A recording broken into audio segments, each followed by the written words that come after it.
What is going on, guys? Welcome to Greggles TV. In this video, we're going to talk about the PlayStation Q. It is a new, just announced handheld gaming device from Sony. Now, there's a couple of caveats and things to know about, and I'm going to talk about basically maybe why you should buy it and maybe you shouldn't buy it, and the good and the bad and all of that. So without further ado, let's talk about this new device. So, well, first of all, PlayStation Q is the rumored name for this. Sony has not come out and said PlayStation Q is the official name. It's just what has been rumored. It seems like it's probably going to end up being correct in that regard.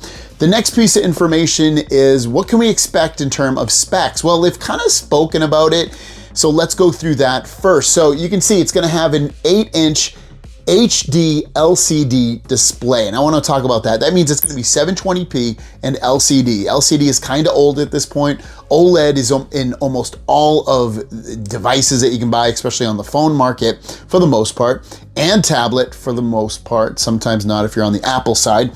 And then 8 inches, I think that's a good size. 720p resolution, but it's going to be better for battery life.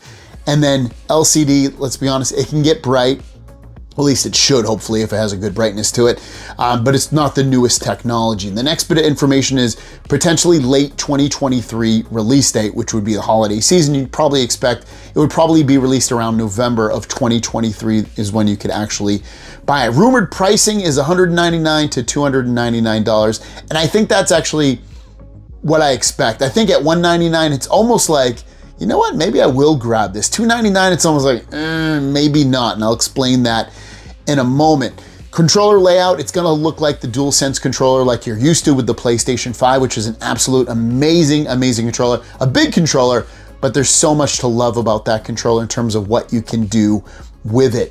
And then connections, you will need a PlayStation 5 and it will connect via Wi-Fi for remote play. So one of the caveats about this is you always have to be connected to the internet, you always have to be connected to Wi-Fi, and you need a PlayStation 5. So even just to get this and to use it, you're gonna have to spend basically $500 plus to get a PlayStation 5, but then you're also gonna have to buy this device, which is gonna be anywhere between basically $200 to $300, and you're gonna need Wi-Fi at all times in order to use it, because you cannot store the games directly on the PlayStation Q. Honestly, I think that is a bad thing, and the reason being is because just to stream your PlayStation games, PlayStation 5 games, or even PlayStation 4, I believe as well, to a device such as like a tablet, you can already do that now. So let me show you really quick on an iPad, and you can do this with or without a PlayStation 5 controller. Now, you don't necessarily need to have the PlayStation Q in order to play games on your PlayStation. I was literally able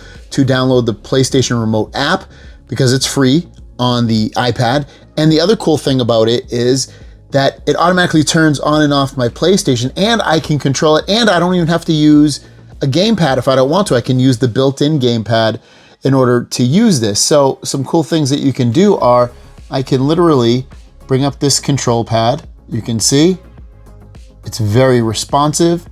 I can go down here. I can look at my recent games and hit X just like it would on my PlayStation and go down. So you can literally control your console, turn it on and off, and play games. So what I'll do is I'll load up a game here, and then just to show you, I had jumped off the building, I forgot to record it, but you're able to play your games without the need of having an extra device from Sony in order to do it. So just to show you, my buddy's gonna revive me back into the game. So let him do his thing. He's reviving me. I didn't catch that. I accidentally fell. It's a little bit harder to play this without a controller, but you could connect a Bluetooth controller and be able to play the game. But you can see, totally playable. You can bring up all your inventory. You have all your buttons on the screen if need be. Otherwise, I would definitely get a controller. So you saw right there, as long as you have an internet connection and a tablet, you can play PlayStation games right now and stream them from your PlayStation 5 directly to your device. You can turn it on and off with your tablet.